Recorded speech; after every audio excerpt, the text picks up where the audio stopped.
Chef जेठानी से अच्छा गवार देवरानी के 56 भोग। बड़े से होटल का किचन सुबह से ही चमक रहा था। हर तरफ स्टील के बर्तन, खुशबूदार मसाले और सब्जियों की ताज़ा खुशबू फैली थी।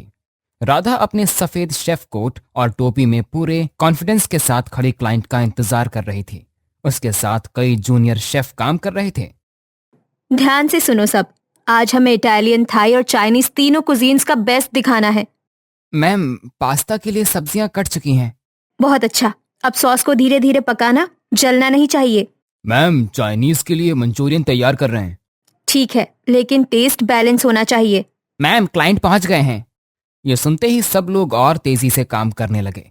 कोई नूडल्स उबाल रहा, कोई पास्ता में क्रीम डाल रहा था और राधा हर डिश खुद चेक कर रही थी। वो जानती थी कि आज का दिन उसके करियर के लिए बहुत खास है। इटालियन अल्फ्रेडो पास्ता में थोड़ा सा और चीज डालो। जी मैम, अभी डालता हूँ। थाई ग्रीन करी में नारियल का दूध सही मात्रा में हो। मैम, चाइनीज हाक्का नूडल्स तैयार हैं। ग्रेट, चलो सब बाहर लेकर जाने की तैयारी करो, जल्दी जल्दी। Yes ma'am. डाइनिंग एरिया में खूबसूरत प्लेट सजाई गई।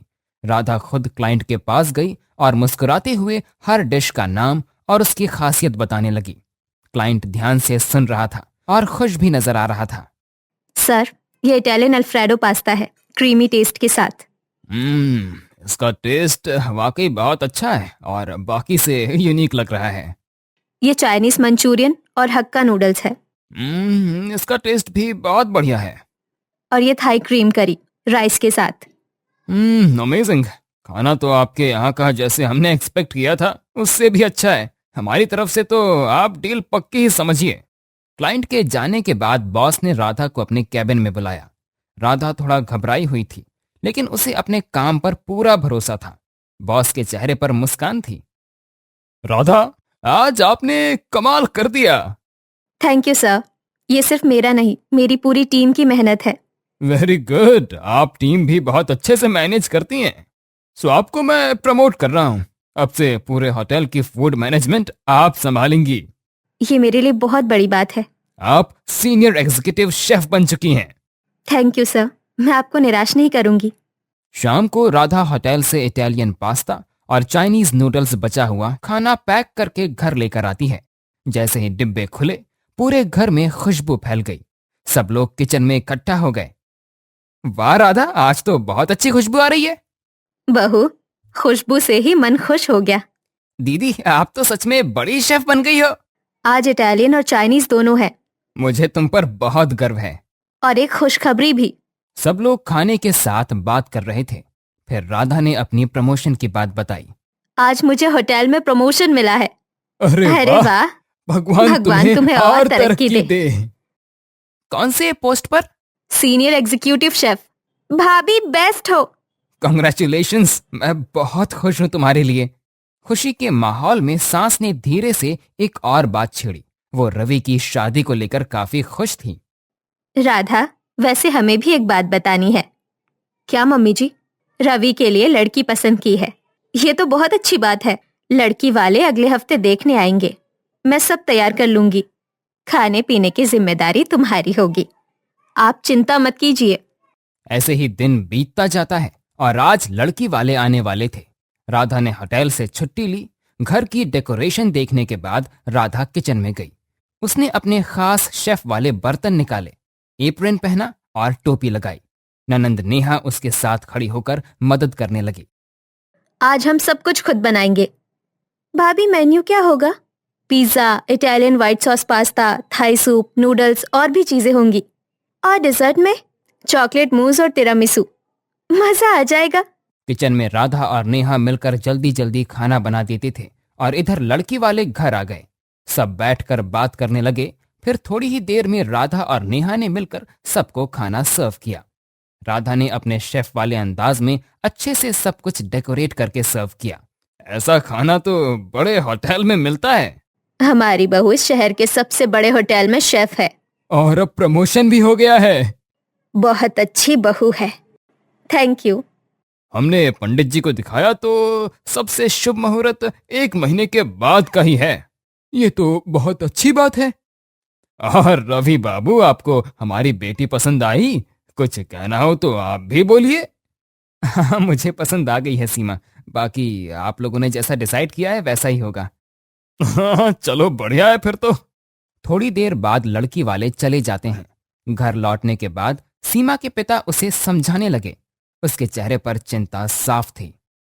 तेरी जेठानी बड़े होटल की शेफ है। तो क्या पापा? सिर्फ दाल चावल से काम नहीं चलेगा। हाँ तो ये तो और अच्छा है, खाना पीना वो देख लेंगी। अरे बेटा, ससुराल में ऐसा नहीं चलता। अगर नहीं समझी तो तुझे जेठानी के आगे हमेशा झुक के रहना पड़ेगा, सब सहना पड़ेगा। और उसे तो सब वैसे ही पसंद करते हैं। कमला आंटी से सीख ले 56 भोग बनाना, आगे दिक्कत नहीं होगी तुझे। ठीक है पापा, सीख लूंगी ना। अगले ही दिन सीमा के पापा उसे कमला आंटी के घर ले गए। कमला आंटी पूरे मोहल्ले में अपने स्वादिष्ट खाने के लिए मशहूर थी। उनके घर से हमेशा घी, मसाले और मिठाई की खुशबू आती रहती थी। सीमा थोड़ी घबराई हुई थी, लेकिन सीखने की इच्छा भी थी। कमला आंटी ने प्यार से उसे अंदर बुलाया।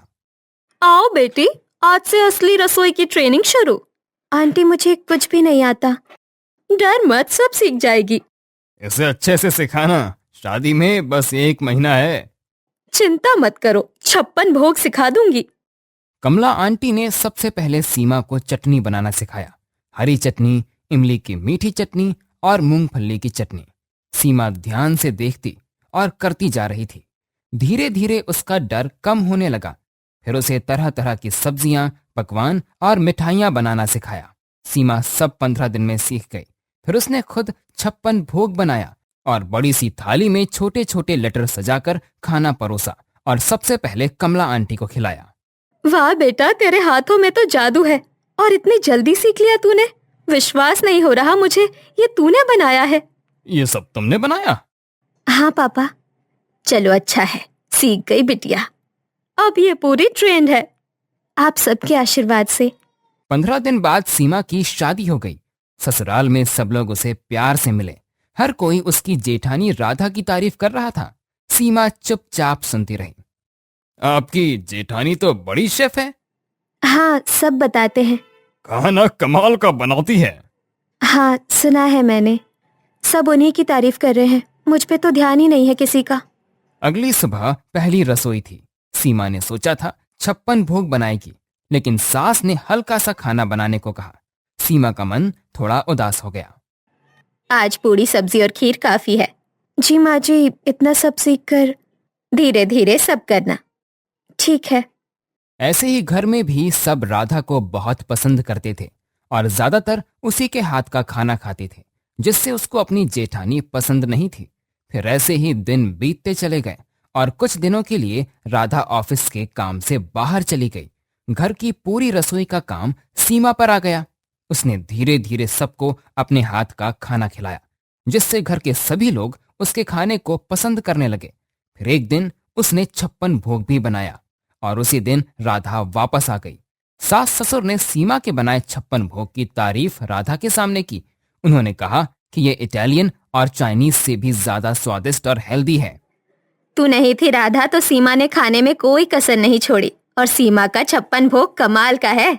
इटालियन चाइनीज से भी बेहतर, और सबसे जरूरी बात, सेहत के लिए ये खाना बढ़िया है मम्मी जी, पर मैं भी जो लाती हूँ तो वो सबसे फ्रेश और हेल्दी होता है। बाकी अच्छा है सीमा, तुमने इतना सब कुछ अच्छे से किया।